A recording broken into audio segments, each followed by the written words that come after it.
parents are going to be helped? Hi, so I'm Tanya. I am a psychologist by profession. I've got my license to practice independently from New Delhi to work with children and adolescents. Here at the camp, I'm working with to get a baseline of the information and for parents who are not very sure of what the concerns are, so a basic screening to help them navigate what area of concern they are exploring and what area they should be going towards. So, for example, if they see that the child is hyperactive, I will sit with them and we'll discuss an initial screening that is there other reasons for the hyperactivity? Do they need to go to an occupational therapist? Or are they concerns with speech? Or are there other behavioral issues? And in addition to this, behavioral management is where I work with the kids. So especially with any communication issues, any hitting issues that parents are facing, parents who are finding it slightly difficult to understand how to navigate the child. Like for example, we had this young couple who were first time parents to a 3-year-old. So they were also understanding how to work with their child and what are the things they should take care of. So those kind of guidelines I'm working with. From conversing with the children and even with the parents, what is your overall observations? So my overall observation, if I look at it, I feel that most of the kids here have very good fine motor skills developed. Their writing, drawing, that area of interest is very common across kids. And I see a lot of the kids have become independent or they're moving towards independence. So if I look at their self-help skills of grooming, eating, they're taking care of them by themselves to a large extent. I think that's something that we don't see a lot back at the hospital in Delhi because I think we again cater to a younger population. But I do see that if I was to see that the age group, I see we don't have a lot of young kids here, which tells me that probably the awareness is not as much to bring them early. For us, I think it's a huge importance if parents know that early intervention really helps their kids. If they bring the kids in early, we can see much, much better results. But nonetheless, I think the fact that they're here and they're accepting it and not letting go of the stigma, that's a great start as well for the parents. When it comes to children behavioral developments and all, when should a parents seek professional help? So I think one of the key factors is when you notice that your kid is not behaving appropriately in public situations, especially when you look at other kids of their age. So once the kid starts going to school is when most kids parents start seeing that okay, his friend is doing this but my child is not doing it, or my child is hitting his sibling but the other kids are not.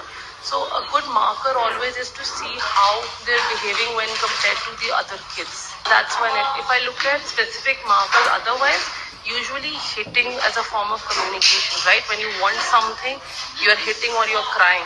That tells me it's a behavioral concern because you're not using your language, which also impedes your speech. If I'm crying for it, so if you look at it like a small baby, right? The small baby will cry for food, will cry when his diaper is full. He doesn't need to use words. But if a 4-year-old also doing that, then we know that his speech will not develop because he's only crying or hitting for the same things. He needs to understand that there are different words for toilet, there are different words for food. So hitting in general and again, play. We take play very lightly, but how kids play is very important. If a kid is only lining up their toys or if they're only holding the toy and moving around, they're not doing anything constructive with it, then that for me is a marker that something is off.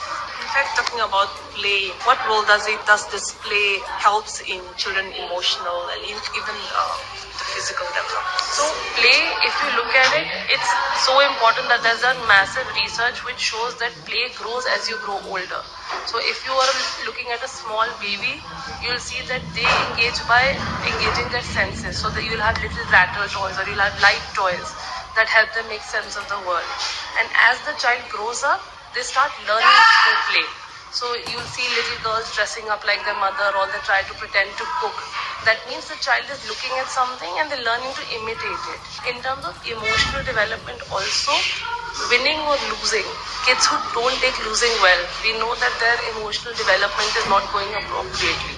If you know they start sulking or they start hitting or throwing a tantrum when they're losing, that kind of sportsmanship that we say comes through play only.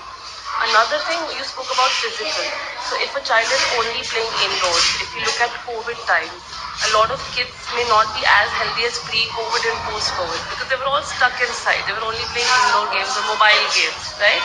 Which also brings me to a point that giving the phone is not a form of play. I understand that kids want to stay connected, so they play mobile games together.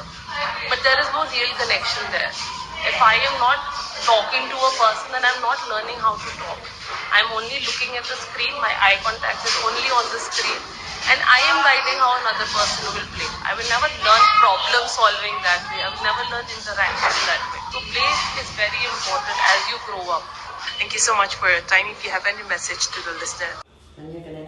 I think the key message that I could take from here is to be more aware. I mean, there is no harm in asking for help.